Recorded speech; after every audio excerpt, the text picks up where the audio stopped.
کہ وقال ربکم ادعونی استجب لکم، تمہارا پروردگار تم سے یہ کہہ رہا ہے کہ تم مجھ سے مانگو میں تمہیں عطا کروں، میں تمہیں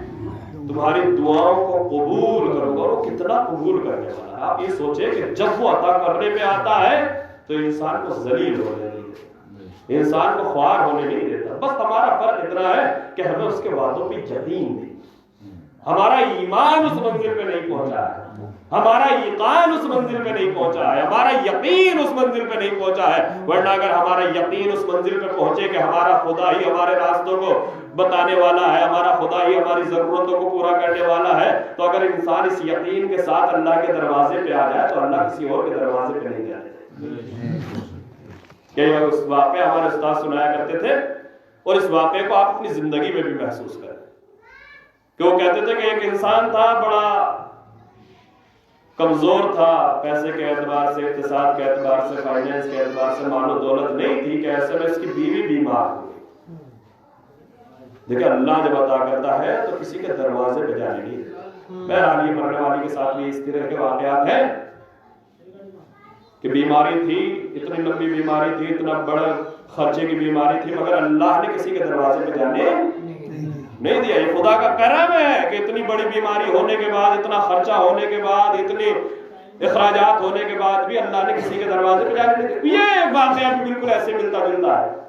کہ وہ شوہر کے حالات بڑے خراب، ایسے میں بیوی بیمار، جب بیوی بیمار ہوئی ہاسپٹل لے کے گیا تو ڈاکٹر نے کوئی بیماری بتائی اور کہا کہ یہ 2 دن کے اندر اگر اس کا آپریشن نہ ہوا تو یہ بیوی تمہارے ہاتھ سے چلی جائے گی، اس کی موت یقینی ہے۔ اب بہرحال اس کے پاس پیسے نہیں، دولت نہیں، کیسے علاج کرائے تو کیسے کرائے؟ آج کے دور میں تو ہاسپٹل کا نظارہ ہی دوسرا ہے کہ اگر کسی کے پاس قارون کا خزانہ ہو تو وہ علاج کرا سکتا ہے، ورنہ اپنے بیمار کو گھر پہ لے آئے اور اپنی آنکھوں سے تڑپتا ہوا دیکھے، مرتا ہوا دیکھے۔ اس لیے کہ ڈاکٹر بھی آج کے دور میں جلات بنے بیٹھے، وہ بھی ان کے یہاں بھی اکاؤنٹنٹ بیٹھے ہوئے ہیں، پیسہ اکٹھا کرنے والے بیٹھے ہوئے ہیں، آن لائن اکاؤنٹ چل رہے ہیں، ان کے کرنٹ اکاؤنٹ چل رہے ہیں، انہیں پیسہ چاہیے، چیک چاہیے، تب علاج شروع ہوگا۔ نہ کوئی خدمت خلق کا جذبہ ہے، نہ کوئی اللہ کی مخلوق کی خدمت کرنے کا کوئی جذبہ ہے، کوئی جذبہ نہیں۔ بہرحال اس کی بیوی بیماری، ہاسپٹل میں بھرتی کرایا، ڈاکٹر نے کہا کہ 2 دن کے اندر اگر آپریشن نہ ہوا تو یہ بچنے والی نہیں ہے۔ ویسے میں انسان کا وہی حال جو مولا فرما رہے ہیں کہ اسے اپنے مال پہ بھروسہ ہوتا ہے، اپنے رشتہ داروں پہ بھروسہ ہوتا ہے، مگر خدا پہ بھروسہ نہیں ہوتا۔ اس نے فوراً خود اپنے پاس مال نہیں تو اپنے آپ سے تو نا امید، اس نے اپنے رشتہ داروں کو فون کرنا شروع کیا، وہ رشتہ دار کہ جنہوں نے دیکھ لیا تھا کہ ہاسپٹل لے کے جا رہا۔ لہذا جب اس نے فون کرنا شروع کیے تو کسی نے فون نہیں اٹھایا، کسی کے یہاں گھنٹی بجتی رہی، وہ اٹھانے کے لیے تیار نہیں ہوا۔ اب یہ کسی کے دروازے پہ پہنچا تو اس نے اس سے پہلے ہی اپنا نوحہ کہہ کے رکھ لیا کہ جیسے ہی اپنی مصیبت سنائے گا میں اس سے زیادہ مصیبت سناؤں گا۔ اور ایسا ہوتا ہے جب انسان کے اوپر وقت پڑتا ہے تو وہ رشتہ دار جو بڑا سینہ پھلا پھلا کے کہہ رہے ہوتے تھے کہ ہمارے پاس اتنا ہے، ہمارے پاس اتنا ہے، جب انسان پہ وقت پڑتا ہے اور ان سے مانگنے کے لیے کچھ پہنچ جاتا ہے تو ان کے پاس اتنا بڑا نوحہ ہوتا ہے کہ انسان کا دل پسیج جاتا ہے کہ اگر میرے پاس ہو تو اپنی ضرورت بعد میں پوری کروں، پہلے اس کی پوری کروں۔ وہ اپنا غم بھول جاتا ہے، وہ ان کے غم میں اتنا غمگین ہو جاتا ہے، وہ اتنے خرچے بتاتے ہیں، وہ اتنی پریشانیاں بتاتے ہیں، وہ اتنی مجبوریاں بتاتے ہیں۔ لہٰذا یہ دنیا ہے، مگر انسان کو ذلیل ہونا ہے، ان کے دروازوں پہ جانا ہے۔ لہٰذا فون کر رہا ہے مگر اٹھانے کے لیے تیار نہیں، دروازوں پہ گیا مگر کوئی مدد کرنے کے لیے تیار نہیں۔ جنہوں نے بڑے سہارے دیے تھے، جو رات دن ساتھ کھڑے رہا کرتے تھے، جو ایک ساتھ کھایا پیا کرتے تھے، جو اکثر ہمارے ساتھ شریک ہوتے تھے، مگر آج کوئی مدد کرنے کے لیے تیار نہیں۔ اگر یہ معلوم ہو جائے کہ یہ مانگ لے گا تو دور بھاگنے کے لیے تیار۔ اللہ اکبر! جب اس نے دیکھا کہ کوئی مدد کرنے کے لیے تیار نہیں ہے اور اگر آپریشن نہ ہوا تو یہ شریک حیات ہاتھ سے چلی جائے گی، دنیا سے چلی جائے گی۔ لہٰذا جب سب سے نا امید ہو گیا تو اب سڑکوں پہ پھر رہا ہے، مارا دن گزر گیا، رات آ گئی، اور رات میں جب رشتہ داروں کے بھی دروازے بند ہیں، کوئی فون اٹھانے کے لیے تیار نہیں ہے، کہ ایسے میں اس نے دیکھا کہ ایک دروازہ کھلا ہوا ہے۔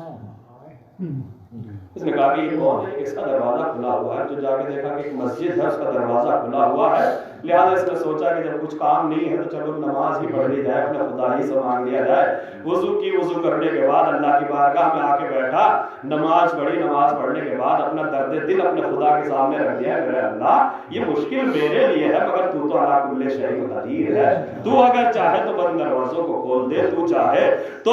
بہتے ہوئے پانی میں کشتیاں چلا دے، تو چاہے تو کوئی ذریعہ بنا دے، میرے اللہ تیرے لیے کوئی مشکل نہیں ہے، میں تیرا بندہ غافل ہوں مگر تو میرا خیال رکھنے والا پروردگار ہے۔ اے میرے اللہ مجھے تیرے دروازے پہ آنے کا دے رکھیے، مگر اے میرے اللہ کس کے دروازے پہ جائے، کہاں جائے، کس سے مانگے، کس سے سوال کرے، میرے اللہ کس کس کے دروازے پہ جاؤں، جہاں جاتا ہوں کہ مدد کرنے کے لیے تیار نہیں ہے۔ اب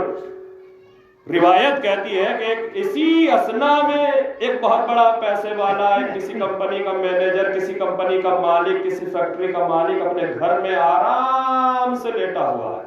نرم بستر پہ لیٹا ہوا ہے، اے سی کھلی ہوئی ہے کہ رات کا سناٹا ہے مگر اسے نیند نہیں آ رہی ہے، نرم بستر پہ پسینے چل رہے ہیں، نیند آنے کے لیے تیار نہیں ہے، سونے کی گولیاں کھا رہا ہے مگر نیند نہیں آ رہی ہے، بے چینی ہے، اضطراب ہے، ایک عجیب طریقے کی کیفیت ہے۔ لہٰذا اس نے یہ سوچا کہ تھوڑا ٹہل لیا جائے، اور ٹہل کے جب تھوڑا سا جسم میں تھکن سی ہوگی، تھوڑا ذہن ادھر ادھر ہو جائے گا تو نیند آ جائے گی۔ اپنے گھر سے نکلا اور نکلنے کے بعد اپنی گاڑی کو باہر نکالا، اور نکالنے کے بعد شہر کے چوراہے پہ آیا، اور چوراہے پہ آنے کے بعد اس نے سوچا کہ چلو چائے پی لی جائے گی، کافی پی لی جائے گی، تھوڑا سا وقت گزر جائے گا، اس کے بعد جا کے سو جائیں گے۔ مگر جب آیا ہے چوراہے پر تو دکانیں بند ہو چکی ہیں، کیفیٹیریاز بند ہو چکے ہیں، چائے کے ہوٹل بند ہو چکے ہیں۔ اب ایسے میں جب یہ کچھ بھی نہیں ہے تو یہ پریشان ہے، اتنے میں اسے بھی نظر آیا کہ مسجد کا دروازہ کھلا ہوا ہے۔ اس نے سوچا کہ وقت بھی تو گزارنا تھا، یہاں نہ صحیح چلو یہاں گزار لیا جائے، جب نیند آئے گی تب پلٹ کے چلے جائیں گے۔ یہ سوچ کے یہ بھی مسجد میں داخل ہوا، اس نے وضو کی، اور وضو کرنے کے بعد جب یہ آگے بڑھا تو اس نے دیکھا کہ کوئی انسان اور ہے جو تڑپ تڑپ کے دعا کر رہا ہے۔ اس نے یہ سوچا کہ چلو میرے ساتھ یہ پریشانی ہے کہ مجھے نیند نہیں آ رہی، میں یہاں آ گیا، مگر یہ یہاں کیوں دعائیں مانگ رہا ہے، یہ یہاں کیوں تڑپ رہا ہے، یہ رات کے سناٹے میں یہاں کیوں دعائیں مانگ رہا ہے۔ یہ دبے قدموں سے چلا، اور چلنے کے بعد اس کے پیچھے بیٹھ گیا، اور جب اس کے پیچھے بیٹھ گیا تو یہ اس نے دیکھا کہ یہ دعا مانگ رہا ہے کہ میرے اللہ میری بیوی اس طریقے سے ہاسپٹل میں ہے، اگر کل تک آپریشن نہ ہوا تو مر جائے گی، دنیا سے گزر جائے گی، اے میرے اللہ تو ہی میرا آخری سہارا ہے، میں کسی کے دروازے پر جانے والا نہیں ہوں، اب میری عزت و آبرو تیرے دروازے پہ رکھی ہوئی ہے، ایاک نعبد و ایاک نستعین، اے میرے اللہ میں تیری عبادت کرتا ہوں اور تجھ ہی سے مدد چاہتا ہوں، میں صرف تجھ ہی سے مدد چاہتا ہوں، تو جسے ذریعہ بنا دے وہ الگ بات ہے، لیکن میں تیرے دروازہ چھوڑ کے کہیں جانے والا نہیں ہوں۔ یہ پیچھے بیٹھا ہوا سن رہا ہے، اس کی آنکھوں میں آنسو آ گئے، آنکھوں میں آنسو آئے، آگے بڑھا، اور بڑھنے کے بعد کہا کہ بھائی میں نے تیری دعا کو سن لیا، میں تجھ سے کوئی زبردستی نہیں کر رہا ہوں مگر گزارش کر رہا ہوں، میں بہت گناہگار ہوں، پیسہ بہت ہے، فیکٹری کا مالک ہوں، میرے پاس پیسے کی کوئی کمی نہیں ہے، میں یہ چاہتا ہوں کہ میں تیری تھوڑی سی مدد کر دوں، تجھے کچھ پیسہ دے دوں۔ اس نے کہا کہ نہیں، مجھے تجھ سے مدد نہیں چاہیے۔ یہ سر ہوا کہ نہیں، میں یہ چاہتا ہوں خدا کے لیے، میں تو کسی نام و نمود کے لیے نہیں، میں کسی شہرت کے لیے نہیں، میں اللہ کے لیے تیری مدد کرنا چاہتا ہوں، اس پہ مدد کو قبول کر لے۔ اور کیا کہنے کے بعد جب اس نے ہاں کہا تو اس نے اپنی جیب سے چیک بک نکالی، اور چیک بک نکالنے کے بعد اس پہ اماؤنٹ بھرا کہ کتنے پیسے کی ضرورت ہے، جتنے ڈاکٹر نے بتائے تھے اتنے پیسے اس نے اس چیک بک میں بھرے، اور بھرنے کے بعد سائن کر دیے، اور سائن کرنے کے بعد اس کے حوالے بڑی عزت کے ساتھ کیے، بڑی انکساری کے ساتھ کیے، بڑے دل کو جھکاتے ہوئے کیے، اور کرنے کے بعد جب اس کی خدمت میں دے دیے، اس سے کہا کہ اسے قبول کر لینا تاکہ خدا بھی قبول کر لے۔ جب اس نے یہ قبول کر لیا تو ایک مرتبہ اس کے دل کا ایمان جاگ رہا، اب یہ اللہ کی راہ میں مدد کرنا چاہتا ہے۔ اس نے یہ سوچا کہ اسپتال والے تو ایک بل پہلے بتاتے ہیں، اور کچھ ہڈن چارجز بھی تو ہوا کرتے ہیں، 50,000 کا بل بتاتے ہیں تو اس کے بعد 1 لاکھ کا بل بنا دیا کرتے ہیں، بہت سے خرچے چھپا دیا کرتے ہیں، جب آخری وقت میں اپنے مریض کو لے کے آتا ہے تب بتائے جاتے ہیں کہ صاحب اتنا خرچہ اور وہاں کا پورا کرو، وہ آکسیجن کا اتنا ہے، اس ڈاکٹر کی اتنی وزٹ ہے، اور اس کی اتنی ہے، اور اس کا یہ ہے، ہزاروں خرچے ہڈن چارجز میں ہوتے ہیں۔ لہٰذا اس کے دل کا انسان جاگ رہا ہے، ایمان جاگ رہا ہے. اس نے اپنا وزٹنگ کارڈ نکالا جس پہ اس کی کمپنی کا ایڈریس تھا، اس کے گھر کا ایڈریس تھا، اس کا نام لکھا ہوا تھا، اس کا موبائل نمبر لکھا ہوا تھا، اس کا کانٹیکٹ نمبر لکھا ہوا تھا. اس نے اپنا یہ چھوٹا سا کارڈ، وزٹنگ کارڈ نکالا اور نکالنے کے بعد بڑی ہی انکساری کا عالم میں اس کی خدمت میں دیا کہ دیکھیے 50,000 کا، یہ 1 لاکھ کا جو چیک دیا ہے شاید خرچے اس سے اوپر چلے جائیں، اگر تجھے اس کے علاوہ بھی کوئی ضرورت ہو تو یہ میرا ایڈریس ہے، یہ میرا وزٹنگ کارڈ ہے، اسے رکھ لے، تم آ جانا، میں مدد کر دوں گا. اس نے کہا کہ یہ چیک تو میں نے قبول کر لیا مگر میں تیرا یہ کارڈ قبول نہیں کروں گا. کہا کیوں نہیں قبول کروں گا؟ کہا اس لیے کہ میرے پاس ایک بہت بڑے انسان کا بھی ایڈریس ہے، ایک بہت بڑے انسان کا کانٹیکٹ نمبر ہے. جب اس نے یہ سنا کہ بہت بڑے رشتہ دار کا، بہت بڑے انسان کا، اس کے پاس پیسے والے کا ایک ایڈریس ہے، اس کا کانٹیکٹ نمبر ہے، تو اسے تعجب ہوا کہ اگر اس کا نمبر ہے، اس کا ایڈریس ہے، تجھے اس پہ اتنا یقین ہے تو وہیں جانا چاہیے تھا، یہاں تڑپنے کی ضرورت کیا ہے؟ اب انسان کی تفتیش ہوتی ہے. کہا اگر تیرے پاس اس کا ایڈریس ہے، تجھے یہ یقین ہے کہ وہ مدد کر دے گا، اس کا کانٹیکٹ نمبر ہے، تو اسی کے دروازے پہ جاتا، یہاں وقت گزارنے کی ضرورت کیا تھی؟ اب تک تجھے علاج کرا لینا چاہیے تھا. تو اس نے تڑپ کے کہا کہ اسی انسان کے دروازے پہ بیٹھا ہوا جس کا ایڈریس میرے پاس ہے، جس کا کانٹیکٹ نمبر ہے، اسی کے دروازے پہ بیٹھا ہوا ہوں. کا کہنا کیا چاہتا ہے؟ کہا کہنا یہ چاہتا ہوں کہ اگر میں تیرا یہ وزٹنگ کارڈ لے لوں اور کل کو کوئی مجھے ضرورت پڑ جائے تو مجھے تیرے دروازے پہ جانا پڑے گا، لیکن میرے پاس اتنے بڑے انسان کا، اتنی بڑی ذات کا ایڈریس ہے کہ جو مجھے تیرے دروازے پہ جانے نہیں دیتا بلکہ تجھے میرے دروازے پہ لے جاتا، جو میری ضرورتوں کو ایسے پورا کرتا ہے کہ اپنے بندے کو کسی کے دروازے پہ جاتے ہوئے دیکھنا پسند نہیں کرتا. خدا ہی کیا کہنا غالب کا کہ کیا وہ نمرود کی خدائی تھی، بندگی میں میرا بھلا نہ ہوا. اگر انسان کا بندگی میں بھلا نہیں ہو رہا ہے تو اس کا مطلب یہ ہے کہ اس نے اپنا خدا ہی کوئی دوسرا چن لیا. وہ خدا ہی کیا کہ جو اپنے بندوں کو بے نیاز نہ کرے، وہ خدا ہی کیا جو اپنے بندے کو عطا نہ کرے، وہ خدا ہی کیا کہ جو اپنے وعدے کو پورا نہ کرے. تم سے تمہارا پروردگار کہہ رہا ہے کہ آ جاؤ، میں تمہاری دعاؤں کو قبول کروں. اللہ پر یہ توفیق دعا اتنی اہم ہے کہ روایتوں میں ہے کہ وہ نماز نہیں ہے جس میں انسان دعا نہ مانگے، وہ زیارت نہیں ہے جس میں انسان دعا نہ مانگے،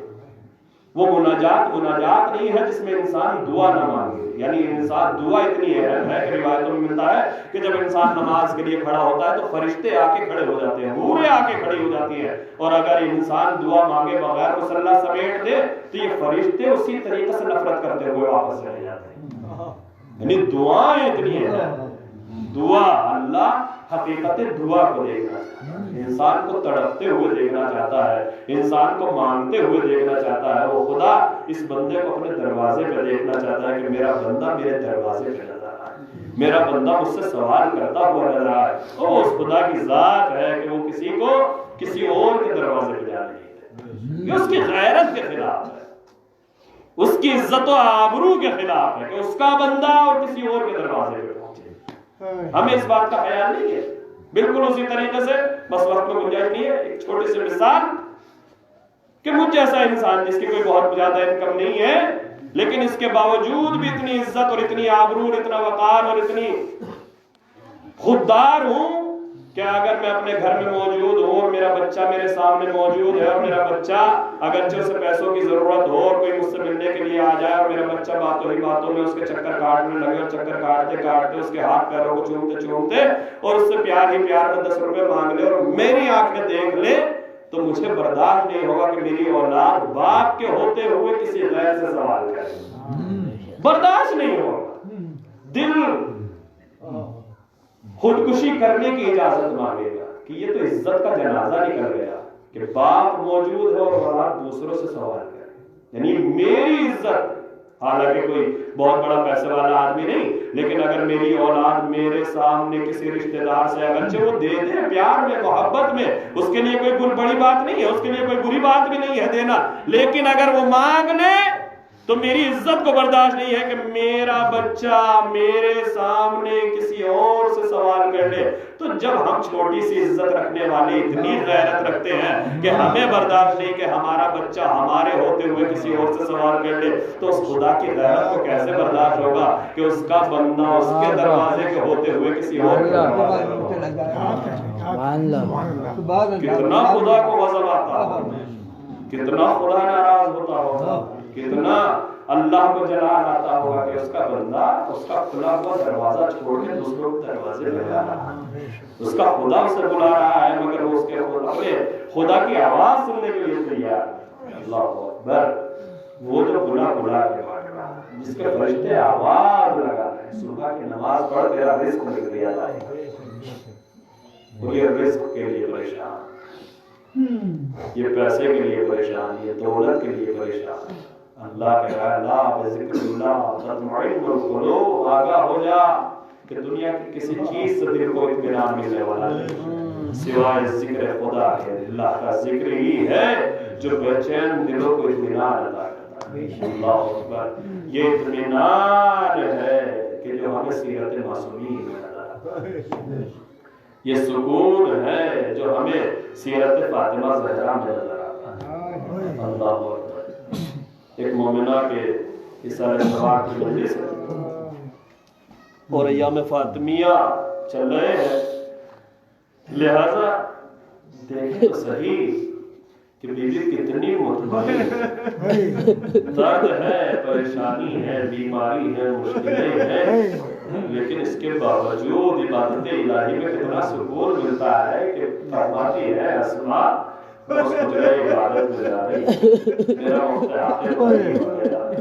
جب تک میری تسبیح کی آواز آئے سمجھنا فاطمہ زندہ ہے, جب تک میں عبادت کر رہی ہوں سمجھنا زندہ ہوں. جب عبادتیں ہونا بند ہو جائے, جب تسبیحوں کی آواز آنا بند ہو جائے, جب میرے جسم کی حرکتیں ختم ہو جائیں, تو سمجھنا کہ فاطمہ دنیا سے چلی گئی. اللہ اسماء کہتی ہے کان لگا کے سن رہی تھی کبھی سبحان اللہ کی آواز, کبھی الحمدللہ کی آواز, کبھی اللہ اکبر کی صدایں. میرے دل کو سکون تھا کہ بیوی زندہ ہے, مگر وہ وقت بھی آ گیا جب بیوی کی آواز سے تسبیح آنا بند ہو گئی. اسماء کہتی ہے کہ میں توڑی ہوئی حجرے میں داخل ہوئی, کیا دیکھا کہ بچے نبی کو صلی عبادت پر نڈھال ہے. میں نے بڑھ کے بیوی کے لفظوں کو تھاما, آوازیں دی بنت مصطفیٰ, ارے کیا میں اکیلا چھوڑ کے چلی گئی, حسنین کی ماں کیا میں اکیلا چھوڑ کے چلی گئی مگر کوئی آواز نہ آئی. جب یہ یقین ہو گیا کہ بیوی دنیا سے چلی گئی, میں نے سر و سینہ پیٹا, آئے زہرا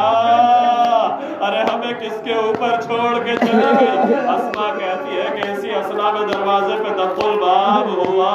دروازے پہ دق الباب ہونا تھا کہ مجھے بیوی کی وصیتیں یاد آئی. اسماء جب میرے شہزادے مسجد سے پلٹ کر آئے تو پہلے انہیں کھانا کھلانا, بعد میں میری خبر شہادت سنانا. اسماء نے آنکھوں سے آنسوؤں کو صاف کیا, چہرے سے غم کے آثار دور کیے, مسکراتے ہوئے دروازہ کھولا, شہزادوں کا استقبال کیا, بچوں نے حیرت کی نگاہ سے دیکھا. اسماء ارے آج ہماری اماں کہاں ہے, ارے جب بھی ہم باہر سے گھر میں آتے ہیں ہماری ماں ہمارا استقبال کیا کرتی ہے. شہزادوں کو حسرت میں بٹھایا, شہزادوں بیٹھو تو صحیح, ارے اماں کہیں گئی ہے, کچھ دیر میں ملاقات ہو جائے گی. کہ ایک مرتبہ بچوں نے کہا اے اسماء جلدی بتاؤ کہ ہماری اماں کہاں, بچوں بیٹھو, ارے میں کھانا لگا دیتی ہوں, کھانا کھا لو, بعد میں اماں سے ملاقات کر لینا. چھوٹے چھوٹے بچوں نے ہاتھوں کو جوڑا. اسماء اب اور امتحان نہ لو, ارے کبھی دیکھا ہے کہ ہم نے ماں کے بغیر کھانا کھایا؟ اللہ اکبر. اسماء مجبور ہے, اشارہ کیا, شہزادوں تمہاری ماں حجرے میں ہے. بچے دوڑے ہوئے حجرے میں آئے. حسن حسین نے دیکھا کہ اماں دنیا سے گزر چکی ہے. چھوٹے چھوٹے اماموں کو اتارا, سر سینہ پیٹا, بابا کے قریب آئے. بابا اے بابا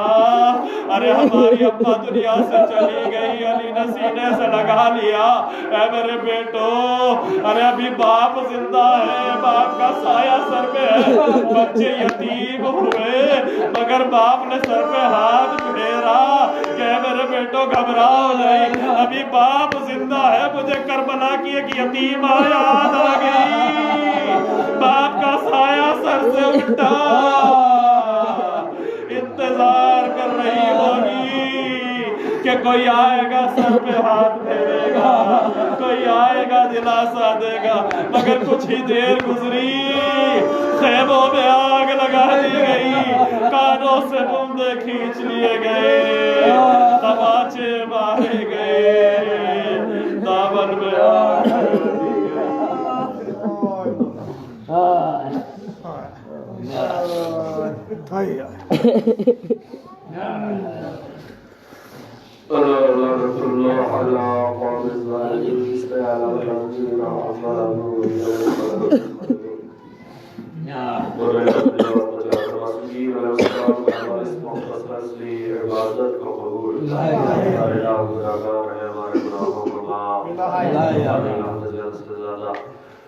اپنی عبادت کرنے کی توفیق عطا فرمائے الرحمن الرحیم یا ایام فاطمیہ چل رہے ہیں شہادت بی بی فاطمہ کے دن ہے ان کے رونے اور ان کی گریہ کرنے کے دن ہے والے ایام فاطمیہ شہزادی کے دل کو ہم سے راضی و خوشنود فرمائے ہمیں ایسا گناہ نہ کرے جس نے کی رضیلہ و وقیر فرمائے تجواز جہاں معصومین علیہ السلام تو رحمان ہے تو رحیم ہے حکومت اسلامی